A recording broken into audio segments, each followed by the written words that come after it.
Can do.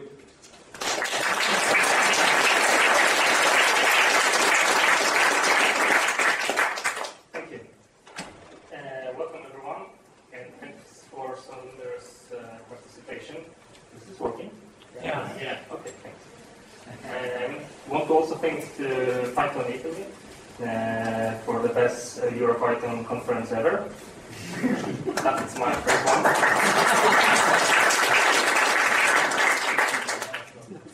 And today I would like to say something about building complex web applications, having fun. So, I'm Andrew, and I'm a software integrator right now working in Italy, but I'm originally from Poland. I have 8 years Python experience, and right now I'm mainly working with Clone and recently with Pyramid. And I'm also an open source contributor, which I will tell more at the end of the presentation. Since 3 years I'm working with the Rectartle team. The Rectartle is a Python-based and custom-oriented company. It was founded 12 years ago in Ferrara. And the majority of the customers right now are from the public sector. But this probably could change in the future. So this is just a very brief description. Who am I and where I'm working. And now, why I'm here. So, I strongly believe that simple fun is an important factor during software development. In the last few years, we have finished several complex projects. And some of them were successful, some of them were not so successful. And based on this experience, I would like to share some thoughts. I will not be talking about certain methodology or a very concrete approach you should use. What I would like to say about the very basic architectural principles. I would like to also promote Clone, because it's a very good CMS, and also to promote Pyramid, which was not built by aliens. So, let's start with Clone. It is among the top 2% of all open source projects, according to Google. It has a nice number, I mean, quite large active core developers community. This developed since 2001, and recently the latest 4.1 version was released. It is focused mainly, or not mainly, but it is focused on multi-language.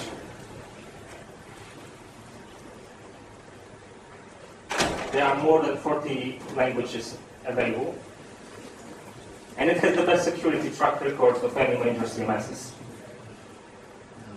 You can check online and you can see the numbers. If you are interested, I can tell you later.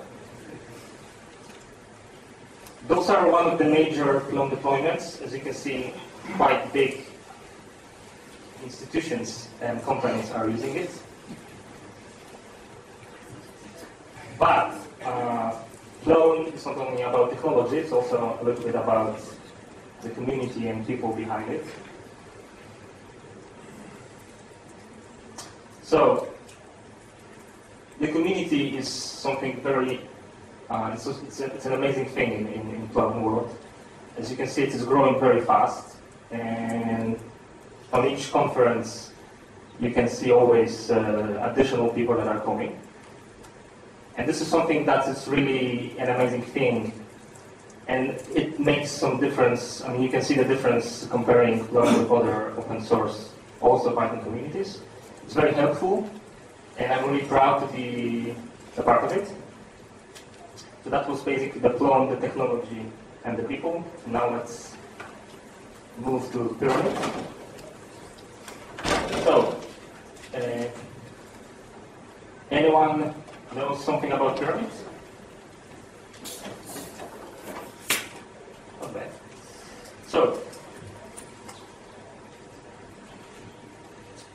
So what's Pyramid? It's a web framework, very small. It's damn fast, and it was basically engineered with speed as a very concrete goal. As you can see, it's almost twice faster as Django. It's stable. It's stable also because it's tested and very well documented.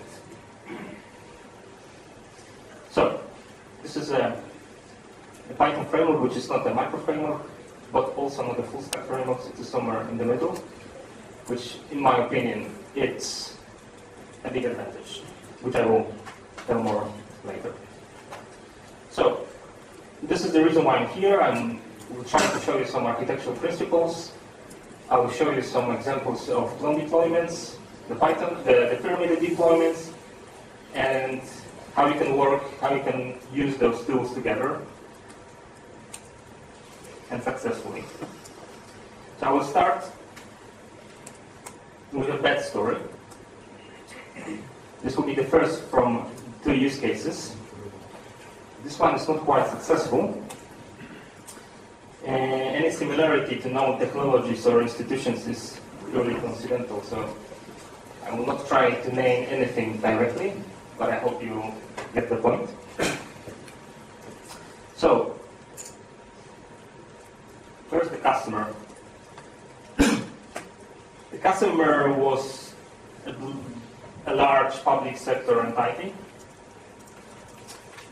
It has more than 1,000 employees, and he needs a complex intranet. And the deadline was more or less 2 years. And by the complex intranet, I mean a very specific document management system with added sophisticated workflow and security. So that's the requirement. So for that project,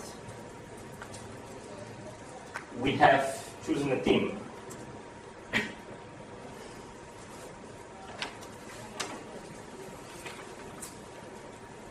And the first problem we made, we have mixed some roles in the project, in the development process. So we had the software architect, that was sometimes a project manager, sometimes a developer, and sometimes a tester. And we have also skipped the development philosophy because we thought that we will define a very small team that will work very closely together and we can be as much agile as possible. So, as you probably think, it was wrong, and it was. That was the team. Then we have also chosen technology for that project. And we wanted to use a very cool, edge, complex one. So not the one that already was on the market, but we thought that we can use something new that would be better than the one that exists. And after that, we have started to struggle with the learning curve effect. Anybody here was struggling with that problem before? Impressive. You're lucky guys. So, basically what the learning curve effect means for us was that almost everything was a prototype. We didn't have time to deeply investigate the technology we have chosen, and we have been prototyping only. That was not a real prototype. So, after this learning curve effect process, we have, as a side effect, also the technical design dev, which was more than an average technical design dev of a typical project. So, this was the technology. And to make a small summary of this very epic fail project, the main problems were the mixing roles of the project manager as a software architect, as a tester, the technology that didn't fit in, and there was no fun at all. The problem with the technology that didn't fit in is also the fact it's also because it was too complex, and we have introduced too many technologies, which effectively increase the risk of using them. So, that was the bad story that happened in the past, a long time ago. I think we have learned something from it. And recently we have finished the good story, the good project. And in this case, I will make another disclaimer. And any similarity to known technologies and institutions is entirely intentional. So I will try to name them directly. Yes, so let's start with the customer. The customer is it's called Eterna Water. It is a startup. It's a new American startup. It is based. The main office is in Miami, but they have also offices in New York and Los Angeles. And as you probably can imagine, they are doing something with the water. Yes.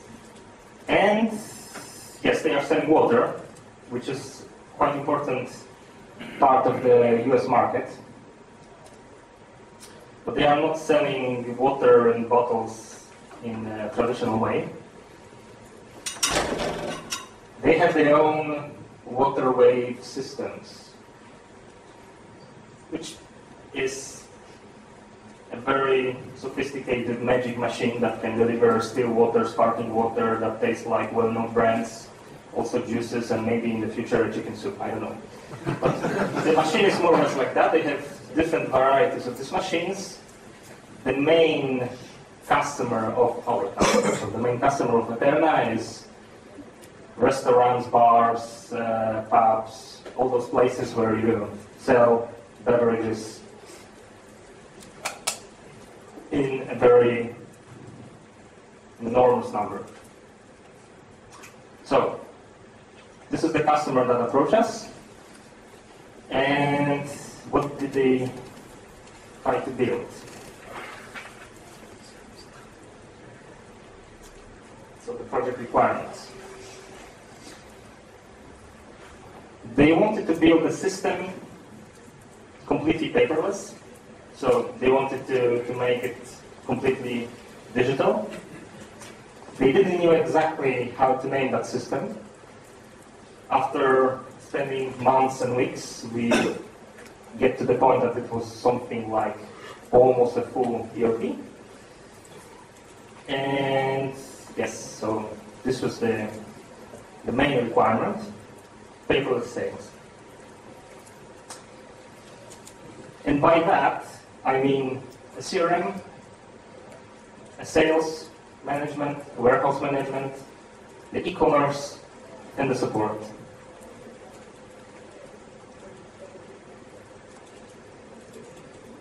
The order is also important because this is more or less how the whole process is going. So, for the CRM, they needed a customer management with satisfaction management, order status, and those kind of things.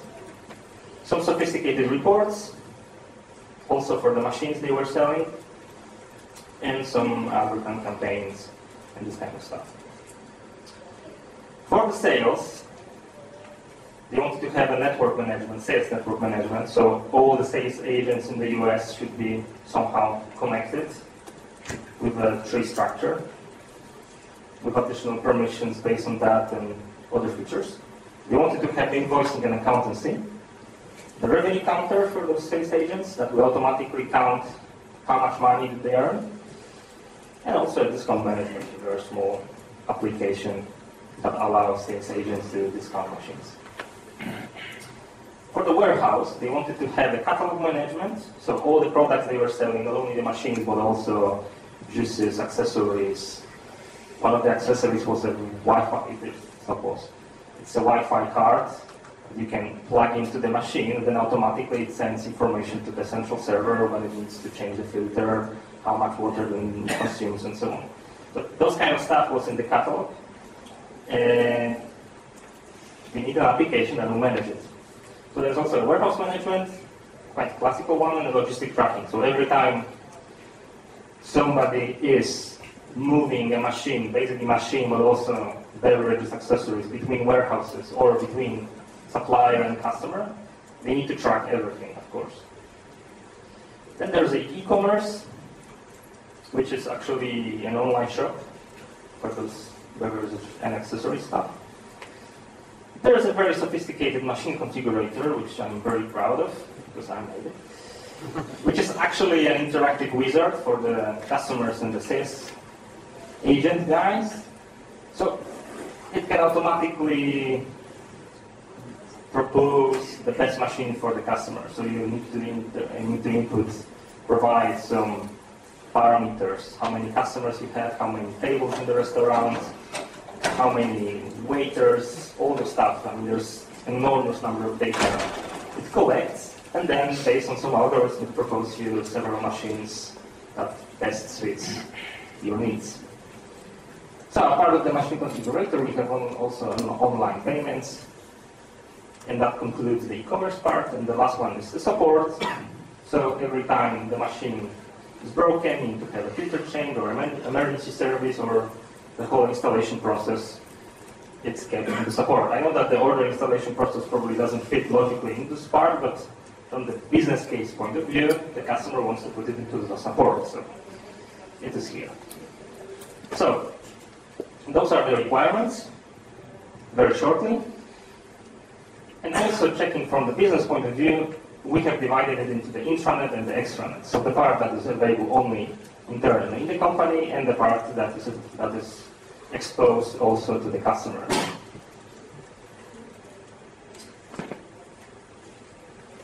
So just to finish the requirement parts, the whole process should be paperless. And I think we have achieved the goal. The only moment when you really need to have a printed sheet is the contract. But this is a legal stuff. You need to print the contract, you need to sign it, and you need to scan it and put it into the system there. So the whole process is completely paperless. There are also some gotchas. So apart of the fact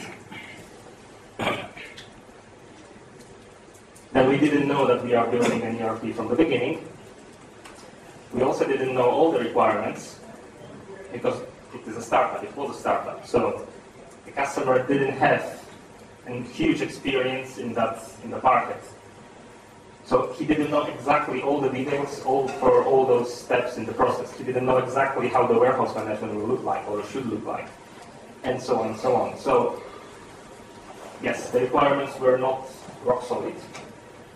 And we need to properly choose technology so we can grow with the customer, also not just for the first phase that is just finished, but also in the future when the new requirements arise. The second problem is that the customers in the US, we are in Italy, so we need to carefully plan the meetings, this kind of stuff. Based on those two, maybe not the second one, but mainly the first requirement, so the first point, that the requirements are not rock solid, comes the third one, that we need to find a proper framework. We didn't have huge experience before with small frameworks like Pyramid. We had mainly experience with Zope and Clone, the whole Python world. And we knew already from the past that we are not able to build an ERP, a vertical application in Clone entirely. So we need to choose something, we need to find something new. And the last gotcha is that we have only 5 months to deliver it because the customer wanted to show the system on some food fair in Chicago. So it was a very fixed deadline, and we couldn't postpone it even after a week. So this concludes the requirements part. And now we can try to go to the project background. Yes. Actually, this is nobody from the title. So The dev team was defined in a completely different way than in the past projects. We have explicitly defined a software architect role that was responsible for the database design and the integration layer. We have also excluded the project manager from the development team. And we have divided the developers, the software developers, into the Plum team and Pyramid team. The reason to do that was we wanted to minimize the risk of introducing the new technology. As you probably noticed, we have chosen Plum and Pyramid, which I will say in a moment why like that. But the important thing here is not Plum and Pyramid. The important thing is one of the technologies, in this case Plum, we already have experience. We already have a lot of experience using it. The second one was completely new. So to not mix in the people, to not force everybody to learn something new, and to also minimize the risk, we have divided the team completely, which means they were not even working together for most of the time.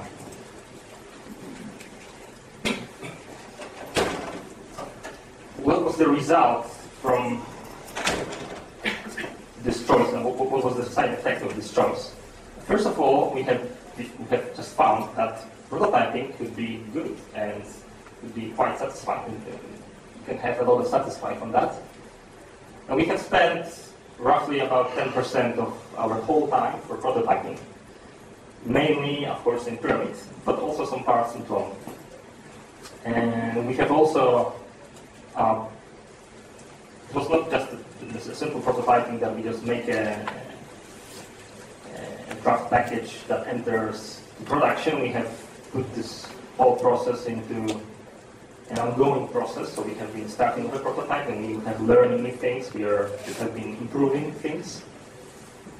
And also from that process, the Pyramid formatting informs, which I will tell at the end. So yes, this was a very interesting discovery. The second thing is that we have also discovered that we need always, that the collecting of the specification is a process that is ongoing. We knew it from the beginning that the customer doesn't know exactly what he needs, but believe me, we didn't realize that he completely doesn't know certain things. And we need to work very closely together.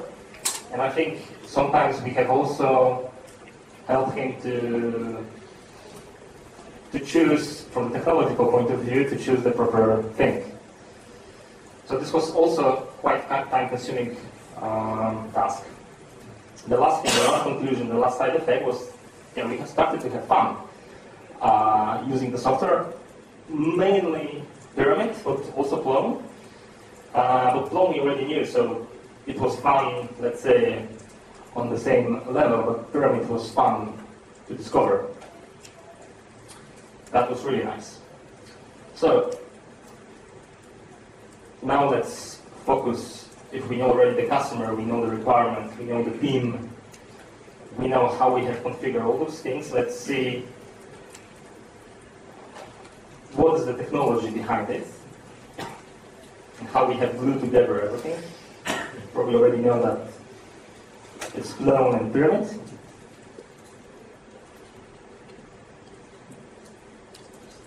So, why Pyramid? We have tested several Python web frameworks. I will tell more about the one that we hadn't choose later.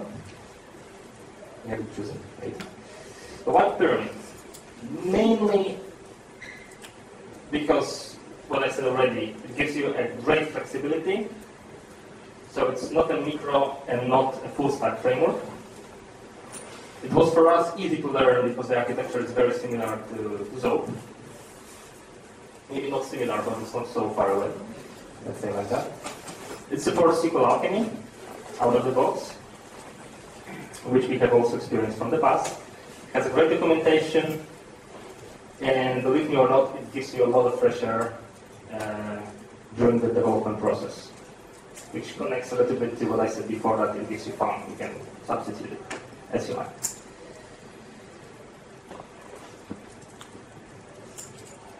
So, those are the main reasons for us why we have chosen Pyramid. The second thing is that probably most of you think that Pyramid is just a black hole. I mean, you just download it from PyPy and you are getting nothing, right? You need to write everything from scratch. Yes, that's true, but the point is different. The point is that I think it is not the most important thing that you are having a full, I mean, for us, for the project, of course, it was not the most important thing to get everything in the stack. So get maybe a working already ERP that need to be configured, because the requirements, as I said at the beginning, were not clear, and we want to have something that is flexible. Second thing is, and what we have discovered is that building something in Pyramid, even something very quite complex, like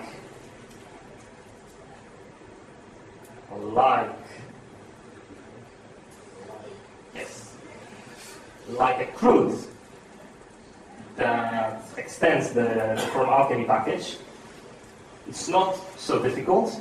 We were able to do that as a sub-project during those 4 or 5 months of development.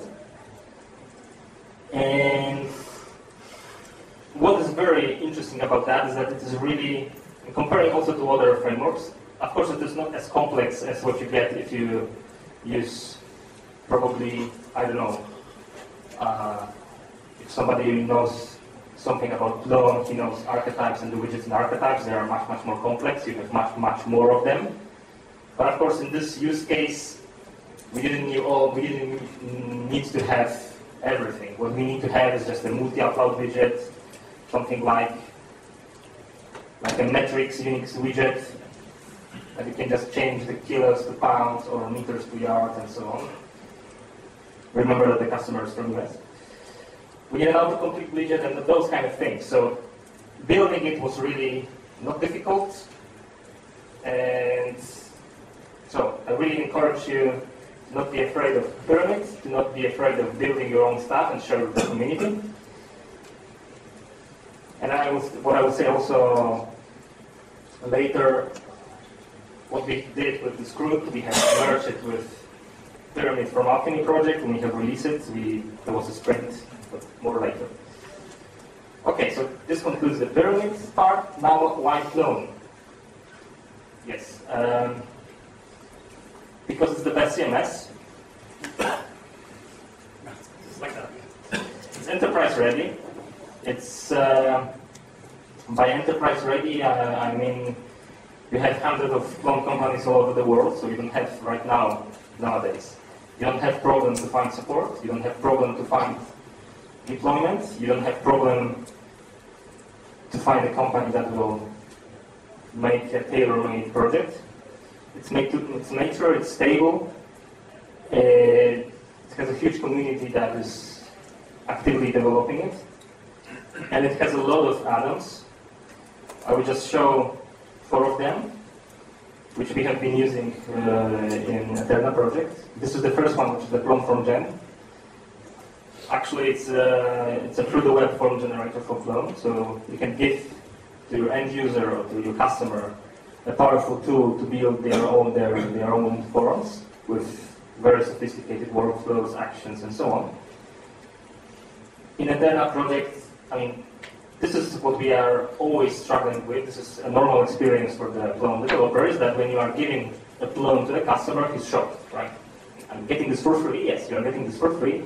And one of the surprises was clone from Gen, because the customer wanted to build just like that, very fast before this fair show. You need to build a complex form for the registration and stuff and those kind of stuff. Instead of asking us to build it normally, to create a form, deploy it on production, and so on, he was just using prompts from Gen, and he was able to do it by himself in 20 minutes maybe, a very complex form. So this is really amazing part of Clone. The second thing that we used was POI, which is an issue tracker for Clone. We have been using it in Eterna for all those support parts. So every support, every time the machine is broken, every time the customer wants an emergency call, and so on, we have been using POI. It's quite complex. I don't want to go deeply into the details. The important thing is that Right now in the recent versions, it is quite complex refactored, so the code is really extensible. And it has nice features like, okay, probably you already struggled with the tracking applications like Track, more or less. Probably it is quite near Track. The benefit is that it is in clone, so we can connect to all the resources that have been cloned. We can attach or make a relation to a document that is in the FAQ or in the document repository and so on and so on. So this is really a powerful tool. Diazo. This is something new that it is right now called Diazo. Before it was XDB. This is not directly a clone product. I mean, the clone product is called Clone Actini, but Diazo is just an approach to take an HTML wireframe and turn it into a proper theme for your favorite CMS. It could be clone, it could be something else. I don't know why the slides skipped quickly, but the important thing is this one. Sorry. This one. That you have this is, stop, please. No. Go back, please. I doesn't want to listen. There we go. So I will need to force it. Yes, thank you. The point is, you have a static HTML that you can download from a free web resource, whatever. So this is your HTML and the CSS and JavaScript, whatever. You are writing a file in XML that is a rule, some kind of rules that were very fast. And that stops. That are here. Those are the rules. Okay, and this is the final result. So you can see that the real HTML resource with CSS and JavaScript was transformed into clone. So you are just taking apart one div and put it here. That this div needs to be here in clone. This column needs to be here. And this is the concept. If you are interested, there are a lot of talks about Diazo. There are a lot of tutorials. I don't want to say anything more. It is really a complete change for theming in clone. You can right now do a very nice looking clone themes, not in weeks but in hours. And the important thing is that you don't have this problem with complexity, clone complexity. That for the graphic guy, you need to download a few megabytes of extra dependencies. You just need to give him the static HTML. You just need to know more or less about XML and how to transform things, and that's it. And what is new in the product theming right now, you don't need to even ship as a Python egg. You can just create a zip file, you can just zip the folder with the resources and the rules, and it works. The last thing, Lingua Clone. This is a very nice product for clone. This is what I said also earlier. Clone is very focused on multilingua and all those internalization stuff. It's really easy to create content in multiple languages. It is not, I don't know if it is shipped out of the box with clone. I think not. No, you need to download it. But prepare. Yes.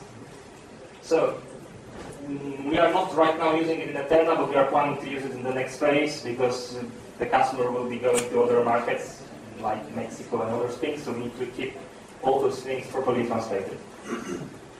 Yes. So this is more or less why clone and why pyramid.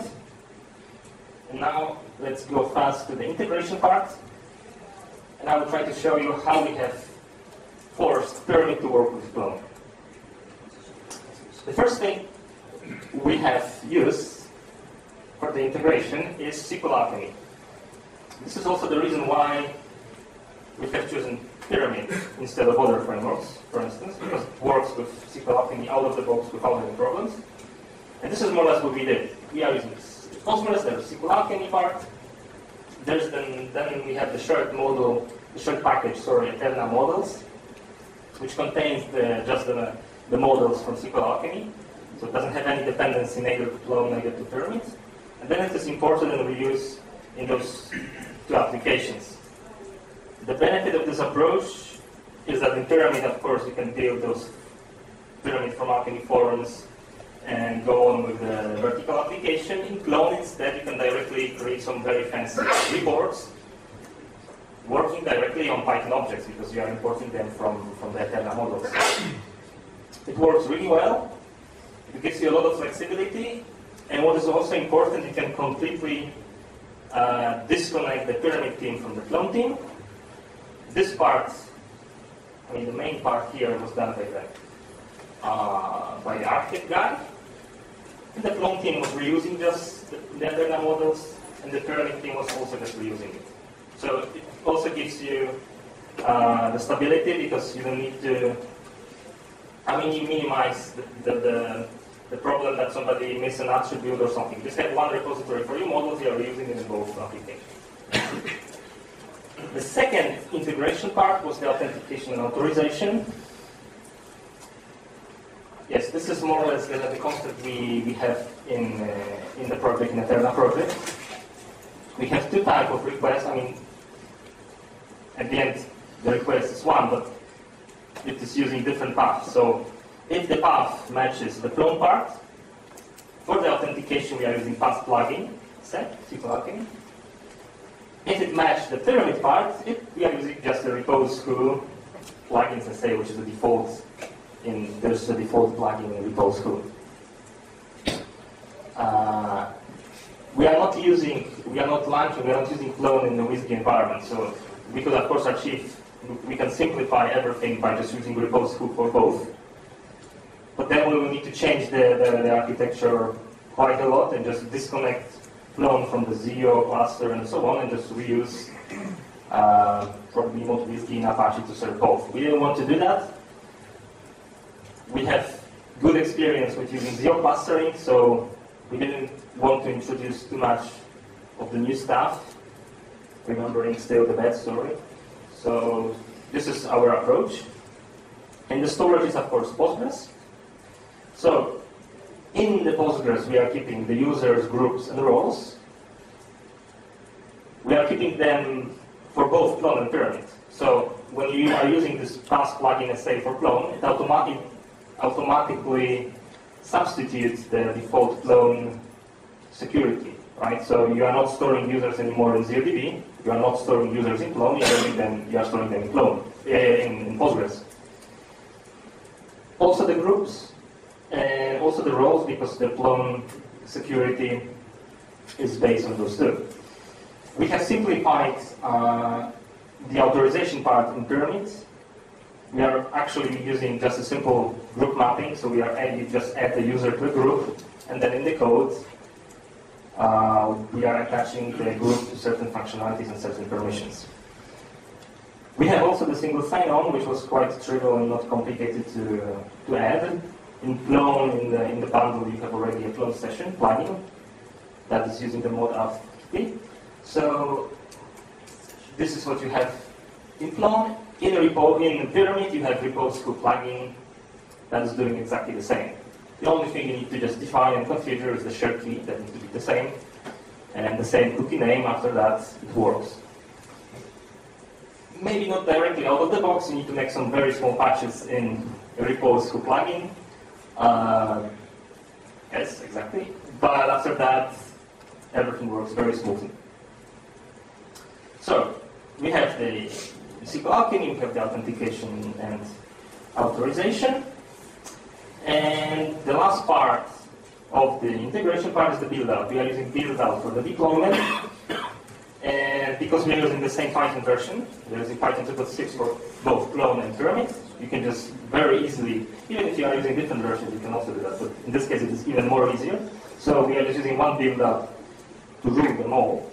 And the benefit also from this approach is that you can share the generic configuration in the same build-out. You can reuse some environment variables and this kind of stuff and share them in both clone and pyramid, like database connection string, and so on and so on. As you can see, also the Eterna models are shared in both clone and pyramid. So this is just the glue. We are just gluing the whole stuff with this build. Last look on the project itself. So in front we have Apache. Then we have also Beaker, which we are using for sharing the session. We have a very, very tiny application that is using it, so I was not mentioning it. But this is another part of the integration you can reuse. There's a collective Beaker that very easily plugs into the clone. And there is a Beaker, I think, I don't remember exactly the package name, but there's also a Beaker implementation for Pyramid, or it would be BFG, but I think Pyramid also. And actually you just need to configure it properly and then you just reuse it. So we have the Beaker, we have the past plugins and repose.sco stuff for the authentication and authorization. We are reusing Postgres in both clone and Pyramid, and clone is also using for the internal clone part, is using ZODB. And if it's about the internal and external part, it is more or less like that. So the majority part of extranet is done in clone. Also, from the user experience point of view, clone is much better developed. It has more, it has better user interface and user experience than our crude in Pyramid, of course. So the crude part is for the customer, for the internal customer usage, for the intranet, and clone is used for the extranet. And having this shared storage in Postgres, we can reuse the data whenever we want.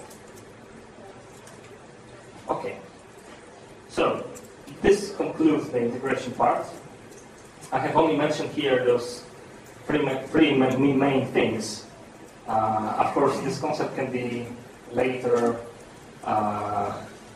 extended, and you can add another piece of software that is integrating it. But the important thing is that, according to me and according to us, this is a very good starting point. So based on that, you can, based on this project, you can see that it is possible and you can extend it later.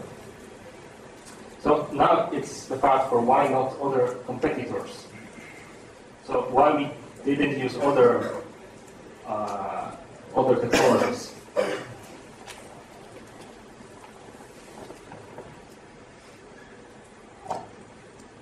Before I will show another slides, I have a few questions to ask. How many of you was using at least once Django in a production project? Okay. Drupal? Yes, we have Drupal users here as well. OpenERP? Not so many. Don't be shy. Clone? And Zope. Zope users? Yes. Okay. So it's more or less equal fate. Not afraid. So, first thing is, why not Django? Well, actually, I think it should be right now obvious for everybody why we didn't use Django. We didn't use Django because for us it was too complex. Less code, more magic. So the important thing is that we didn't want to base on something that is quite complex, that we didn't have any experience before, at least production experience. Other obstacles are the SQL alchemy, that using it in Django is tricky. I know it is possible, but I think it's tricky. Maybe I'm wrong, but this is what we investigated. And yes, and this is not flexible framework. So for us, at least, and for this project. So for us, the point that the specification is growing, and this is the same problem we had in the bed story I was saying before. This was a red alert for us. I mean, do not use something that probably in the future you will spare more time monkey patching or doing some very nasty gluing instead of building something from scratch, even if you need it. But this was our approach, and until now it was quite successful. So why not Drupal? Also a CMS that has a nice community and it's quite popular. Yeah, the security problems are obvious. Clone has only 16. Drupal 370 entries. Then there's the integration problem, of course. we wanted something in Python, which of course it is doable. You can integrate Drupal with Pyramid or with Python stuff if you want. Why you should. And the last part is missing features. For us, which we are using Clone for ages, things like workflow and complex security or complex HCL is something standard. You are getting it for free. You are getting it out of the box. And we didn't want to use it. Of course, we didn't want to lose it. Of course, for certain use cases, you can convince the customer that he can have something not so advanced and so on. But for this project, it was a failure, so we couldn't use it. The last thing that probably you'll think why we didn't use for the ERP project, why we didn't use Open ERP. Well, as I said in the slide, it is not that we didn't want to use it. It's more like, because first of all, from the first approach and from certain discussions with the community and the developers that are using it, you get the impression that it's also quite complex. And of course, we are getting a lot of things for free. But then you are getting to this problem with the complexity, monkey patching, and tuning out, configuring, and all the stuff that we wanted to avoid. The second very programmatical problem is that we didn't have enough time to fully investigate it, because we have those 5 months deadline, and we didn't want to spend half of this time for prototyping and searching, so we just spent this 10%. And honestly, the second framework we have been testing was Pyramid, and I didn't want to change it. So maybe OpenERP here would be a great thing. I don't know. If somebody has similar projects done in OpenERP and want to share after the talk, I'm really curious to hear about that. Okay, I think we have something around 13 minutes, so I will show you also the following slides that were optional. Yes, the results. So the whole project, as I said, is Pyramid and Clone based. But this is just the architecture. This was our decision. For the customer, especially for the intranet and for the extranet part, it shouldn't be clear, it shouldn't be obvious, and we shouldn't show when we are moving from Clone to Pyramid and from Pyramid to Clone. The interface, apart from the fact that the intranet is not so rich, because it's done in Pyramid, and Clone is more sophisticated, the overall layout should be very similar. So, the Clone part looks more or less like that, right? It is not a very typical Clone scheme, because we are not using all of the Clone features here. What is common for both Pyramid and Clone is the top bar, so the logo and the navigation, and also the user personalization stuff. They are common. This is another slide with another view. At the end, the main part is a typical Clone site. This is the view of the emergency part with the support part, as you can see here. And this is the documentation part. This is actually right now, this is a forum, so they can use a forum inside the intranet, extranet, so they can communicate with their customers and they can communicate internally in the company. So it's just Clone. Now let's see how Pyramid looks like. It's very similar. You can see the nice forum alchemy part. And the rest is very similar. You have the portal, you have the top bar, and the rest is the same. This is one of the most complex models that we have. So the product itself, so the catalog part, it has something around 150 attributes. with different widgets, the multi-one, the multi-upload one, the render, the multi-relation part, the autocomplete, all those stuff. It works very fast. We didn't have the problem that sometimes exists in archetypes when you are building a very complex archetype in Flown. You can get some problems with performance of rendering all the stuff. Here,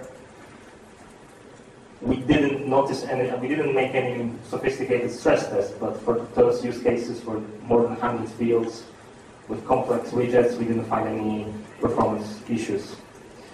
The second slide, this is more or less a dashboard. So an entry point for the customer. You don't see any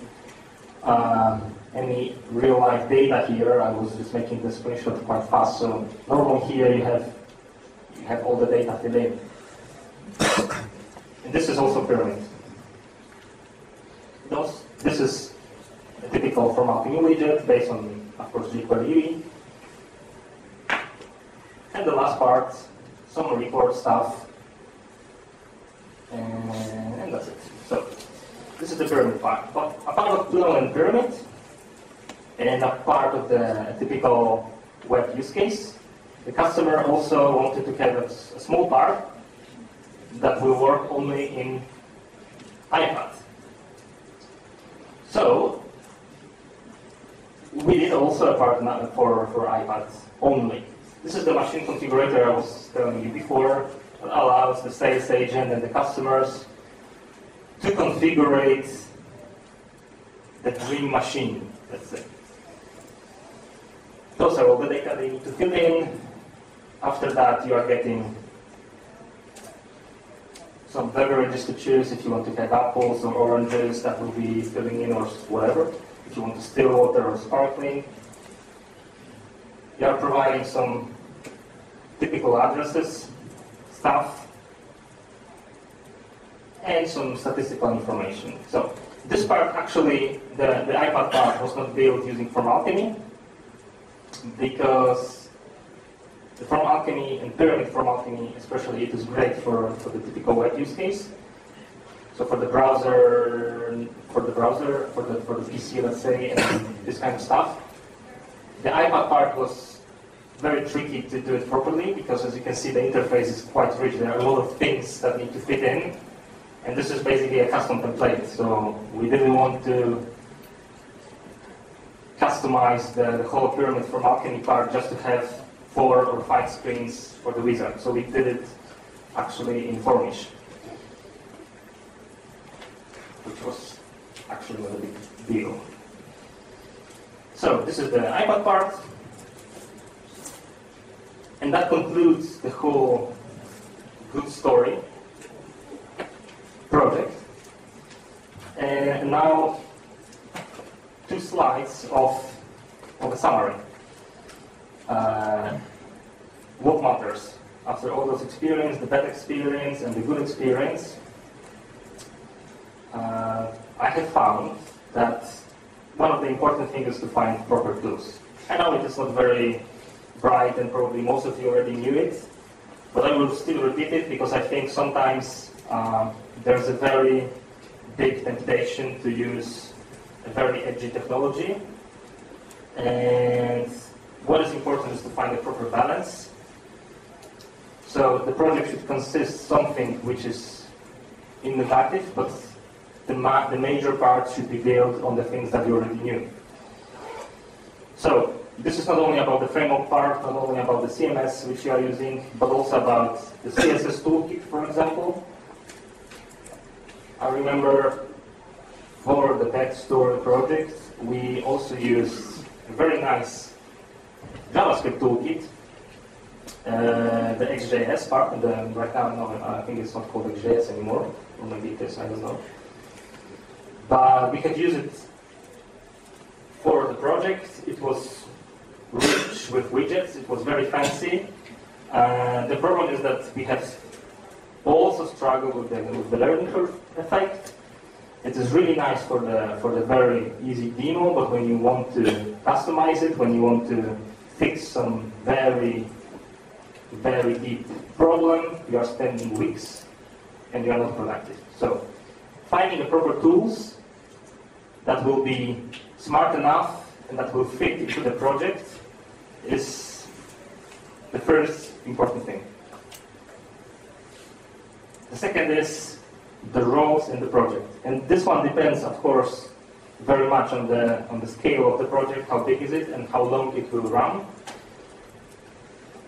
But what I see, and this is also probably obvious for some of you that was doing a complex project and were working in a big teams and so on, that mixing the roles, so doing things that you should not intend to do, in most of the cases is wrong, because then you are losing the responsibility in the team, and you are losing the productivity. And this is one of the things that, in our case, we have improved a lot, comparing the bad story to the good story. So I think I really strongly advise you to rethink sometimes rethink the cases when you think it's better to have a MacGyver in the project that is doing everything. I think it is not always good. So, we have 4 minutes left. I will go right now to the last part. What's next? What's next is basically about the pyramid fruit that I was already saying before. This is what we did this is the part of the software that we developed for the form generation and for the widgets. So, do not manually wrote all those forms. We have based on the Kelpie, I don't know how to pronounce it, honestly, on this prototype that was written by Sergey. It uses SQL Alchemy for the models, Form Alchemy for the forms, and optionally you can also use fa.jQuery, which extends the jQuery use. Right now it is known as Pyramid Form Alchemy. And what we did last week, there was a very small micro sprint in Ferrara, in the Ravioli office, and we have been trying to merge, and I think we did it quite successfully, which I will tell you in a moment, merge all those code that we did for the Eterna with the Pyramid Form Alchemy that was developed by Gael, the maintainer of the Form Alchemy package. So, what we have accomplished. Right now, compared to what was before, we have the event hooks, so you don't need to multi-patch your CRUD framework to modify the model before you save it or before you delete it. You just can subscribe to that event. We have the customizations of view and actions, so if you want to have a different view for one of the models, doesn't matter if it's listing, edit, one of the CRUD views. If you want to customize it, you can use the Zod component architecture and register a custom view for that. We have right now also the internalization support. One of the widgets that we missed in the pyramid Form Alchemy was the autocomplete one. It is there.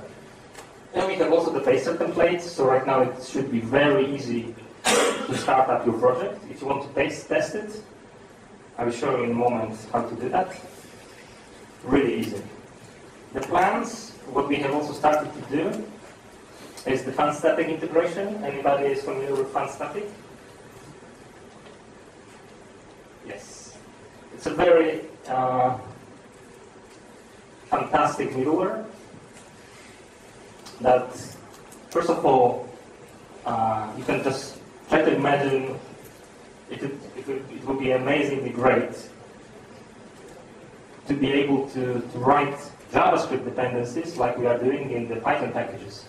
So you can just say that the pyramid from Alchemy depends on SQL Alchemy greater than 0.7.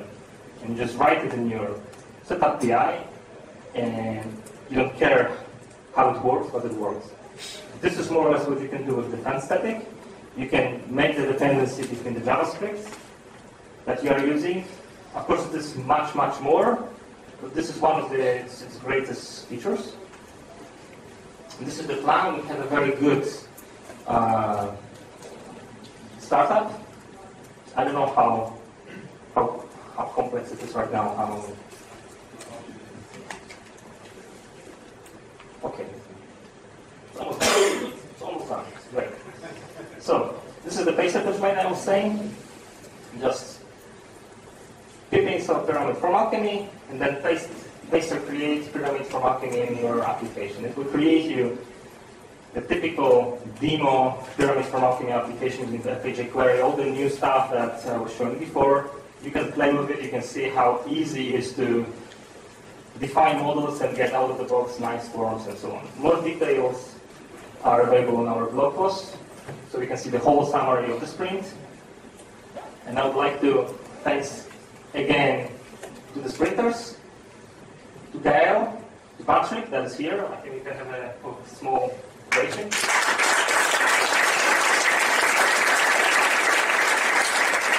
Thanks to them, we were able to achieve all those things in actually 3 days without being quite productive. I won't say anything more. And what is important is that we have right now the new releases of Pyramid from Alchemy and FAJ Query. They are fresh from yesterday.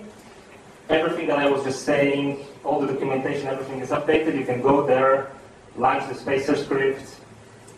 That was here, and voila. And I think this one was last slide. Yes. That's it.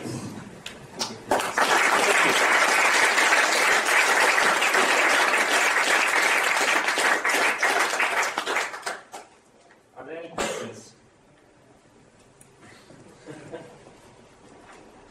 How did you manage the page templates for proof sites? They look very similar. Do you share them somehow or not? You mean between clone and pyramid? Yes.